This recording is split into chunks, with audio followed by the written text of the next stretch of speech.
तो लगातार इस चुनाव पर भी नजर बनी हुई है, लेकिन एक और महत्वपूर्ण मसला, इस पर चर्चा जरूरी है। जमीयत उलेमाए हिंद ने वक्फ संशोधन विधेयक के खिलाफ अपना अभियान तेज कर दिया है। अब इसे चुनाव से जोड़कर भी देखा जा रहा है।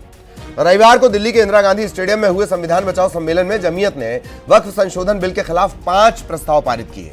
अपने प्रस्ताव में जमीयत उलेमाए हिंद ने कहा है कि सरकार इस प्रस्तावित बिल को वापस ले।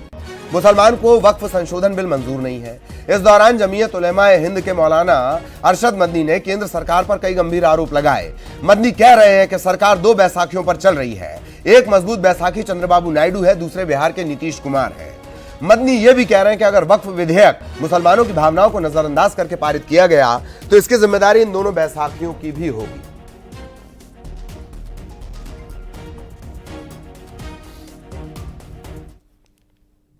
अगर किसी वक्फ जमीन या मस्जिद या किसी भी चीज के कागजात वक्फ के नहीं आए, उसको वक्फ नहीं माना जाएगा। कौन 500 साल पुराने कागजात ला करके पेश कर देगा? कानून ये था कि जो मस्जिद बनी है, जो वक्फ पर बनती है, वो वक्फ है। आपको क्या दर्द है? क्या आप उस वक्फ को खत्म करते हैं? इसका मतलब है मुसलमानों की जमीन को हड़प करना चाहते हो, हराम खाना चाहते हो, इसलिए उन औकाफ को हड़प करना चाहते हो। हम इसको कबूल नहीं करते। आप 2 इलेक्शन पहले देखिए किस कुव्वत के साथ बीजेपी आई थी। आपने जिस पॉलिसी को इख्तियार किया, सेकुलरिज्म को आग लगानी चाहिए, उसका नतीजा इस इलेक्शन में क्या हुआ? बीजेपी हार गई। मैं कहता हूं कि अगर चंद्रबाबू नायडू की बैसाखी न होती और उधर नीतीश कुमार की बैसाखी न होती तो बीजेपी गवर्नमेंट नहीं बना सकती थी। और इस बीच केंद्रीय मंत्री गिरिराज सिंह ने जमीयत उलेमाए हिंद पर बड़ा हमला करते हुए वक्फ बोर्ड को अघोषित लैंड माफिया बताया। गिरिराज सिंह ने आरोप लगाया कि कांग्रेस वक्फ बोर्ड के जरिए देश में गृह युद्ध कराने की साजिश कर रही है, लेकिन आने वाले समय में सब ठीक हो जाएगा।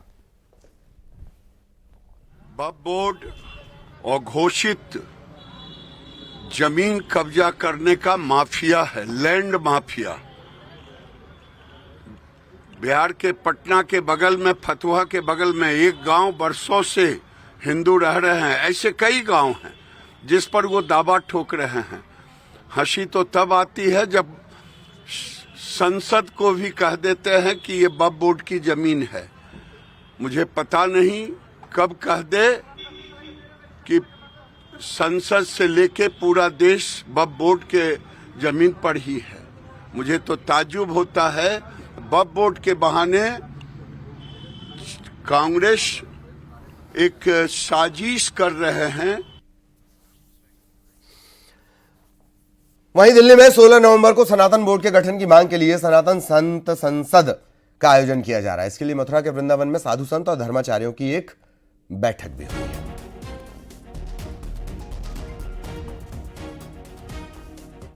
सनातन के लिए बिगुल बजाया नहीं है, केवल चेतना जागृत की है।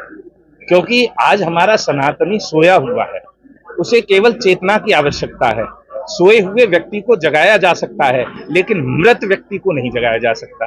इसलिए जो सनातन धर्म वाले सो रहे हैं, उन्हें जगाने के लिए 16 नवंबर की एक बैठक रखी गई है, एक आयोजन रखा गया है, जिसमें सभी संत पहुंचेंगे और अपनी भावों को, अपनी बातों को सनातन धर्म बोर्ड के लिए प्रस्तुत करेंगे। एक वो करते थे, नारा लगाते थे, जिसकी जितनी भागीदारी, जिसकी जितनी संख्या उसकी उतनी, तो हमारी जितनी संख्या है सनातनियों की, हिंदुओं की, उतने बड़े लेवल पे भारत में सनातन बोर्ड को जमीन मिलनी चाहिए और कृष्ण भूमि के मंदिर का निर्माण होना चाहिए। जामा मस्जिद की सीढ़ी से ठाकुर जी आने चाहिए। इन्हीं विषयों पे सनातन धर्म के लिए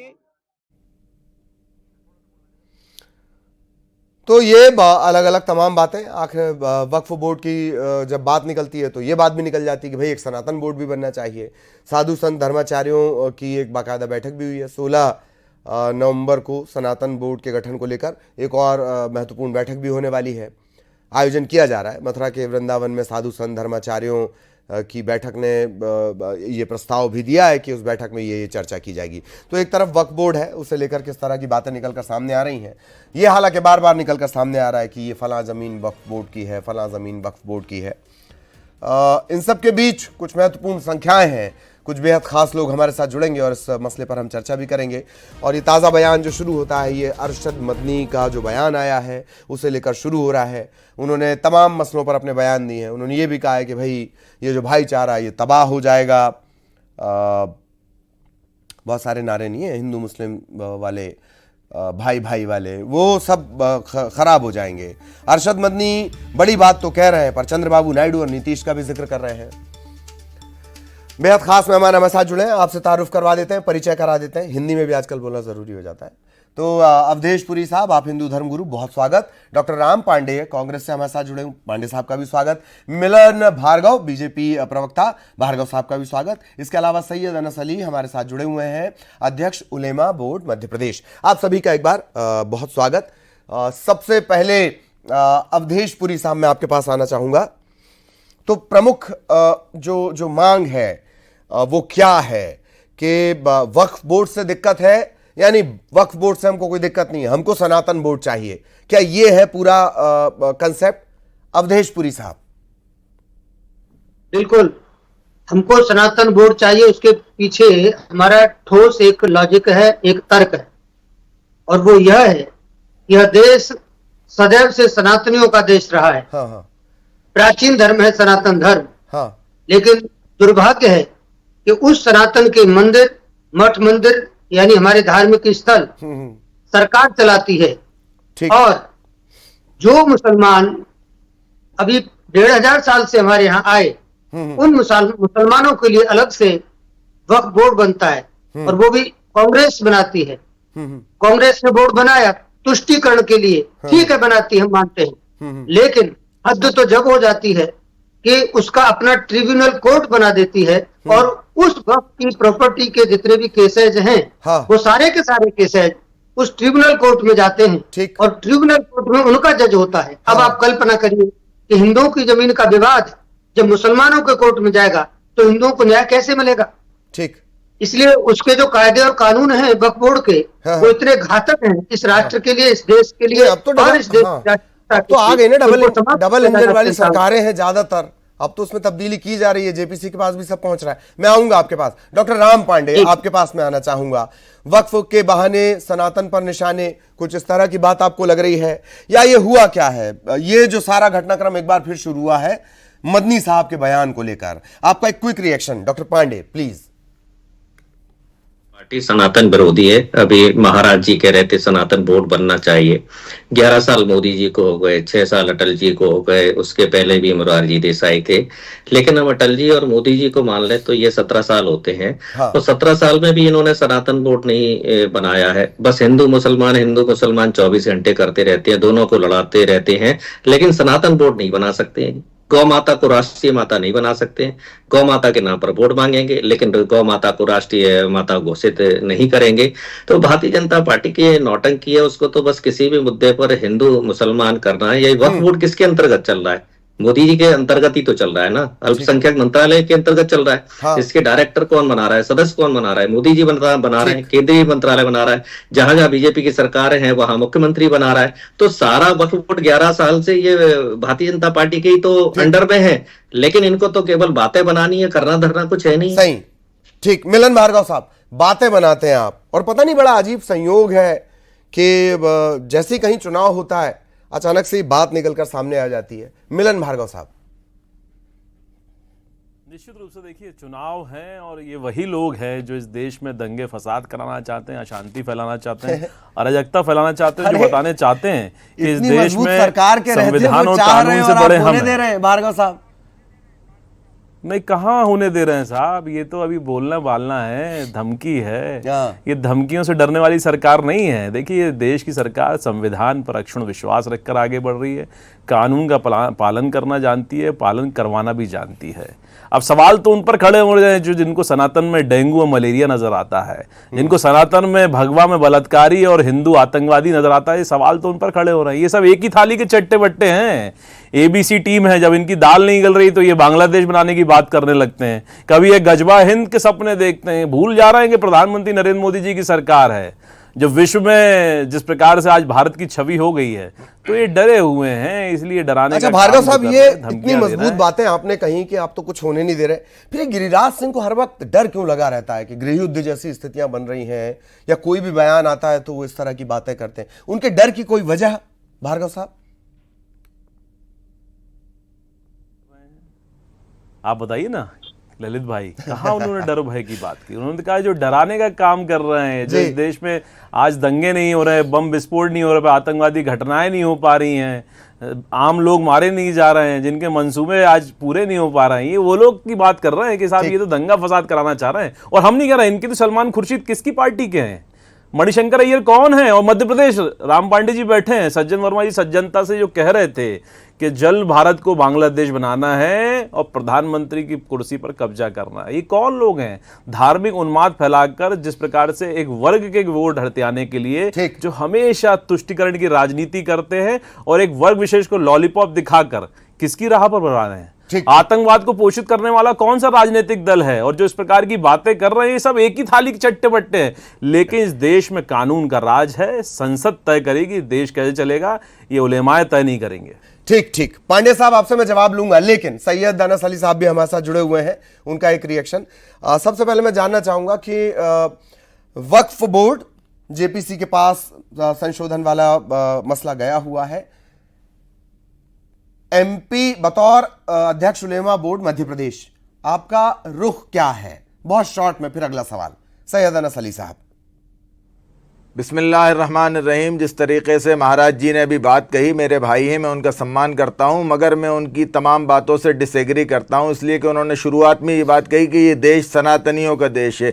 ये देश सनातनियों का देश नहीं है, बल्कि सनातनी भाई हमारे इस देश का हिस्सा हैं। इस तरीके से बात करना चाहिए। क्या हिंदू जितने भी भाई दूसरे हैं, दूसरे मज़हब के हैं, क्या उनका ये देश नहीं है? एक बात। दूसरी बात ये उन्होंने कही कि साहब वक्फ बोर्ड के बारे में 1995 का एक्ट उठा के पढ़िए, वक्फ एक्ट उठा के पढ़िए, आपको समझ में आएगा। वक्फ ट्रिब्यूनल के बारे में कही, आपने कहा आपका जज फैसला कर ले, हमारा कौन सा जज है आप बताइए? क्या उस जज को हम अपॉइंट करते हैं? अरे भाई, जज अपॉइंट होता है हाई कोर्ट से ट्रिब्यूनल के लिए, और ट्रिब्यूनल के अंदर जो जज बैठा होगा वो मौजूदा सरकार के अधीन आ रहा है।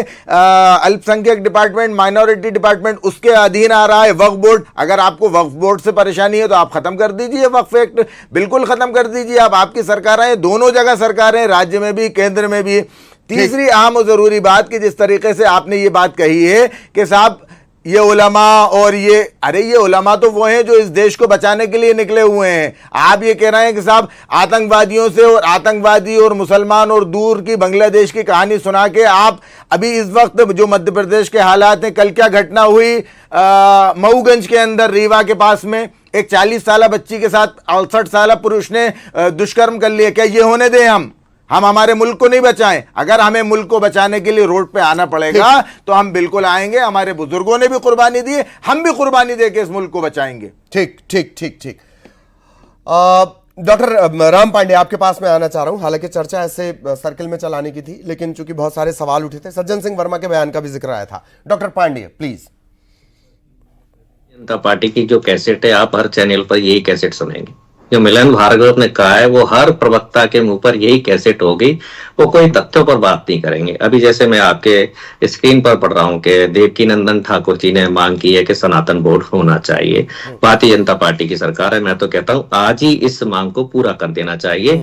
और देवकीनंदन ठाकुर ने कुछ साल पहले एक बहुत बड़ा आंदोलन चलाया था कि आरक्षण खत्म होना चाहिए, मतलब 90% लोगों को जो आरक्षण देश में मिला हुआ है वो खत्म होना चाहिए। वही देवकीनंदन ठाकुर कह रहे हैं आज सनातन बोर्ड बनना चाहिए, मतलब ये 90% देश के हिंदुओं को खत्म करना चाहते हैं और वो यहाँ सनातन बोर्ड की बात कर रहे हैं। हम कह रहे हैं वक्फ बोर्ड, वक्फ बोर्ड में क्या होता है भाई, दान की जो प्रॉपर्टी है वो वक्फ में जाती है और दान के काम आती है, अनाथालय खुलती है, गरीबों की मदद करती है और पूरा सरकार के अंतर्गत है, केंद्रीय मंत्रालय के अंतर्गत है। यदि कुछ गलत हो रहा है तो आप वहां कार्रवाई कीजिए। हमारे यहाँ भी तो मंदिरों में दान दिया जाता है, वैसे वो मस्जिदों में दान दिया जाता है। हमारे यहाँ अनाथालय खोले जाते हैं, वहां भी अनाथालय खोले जाते हैं। हमारे यहाँ फ्री शिक्षा दी जाती है, वहां भी फ्री शिक्षा दी जाती है। यदि वहां वक्फ बोर्ड में गलत गतिविधियां हो रही हैं तो आप उस पर कार्रवाई कीजिए। संविधान के अनुसार प्राइवेट प्रॉपर्टी हो, सरकारी प्रॉपर्टी हो, समय आने पर सारी देश की प्रॉपर्टी है। आज मेरी प्रॉपर्टी भी सरकार जब चाहेगी, देश को जरूरत पड़ेगी तो देश उस प्रॉपर्टी को ले सकता है।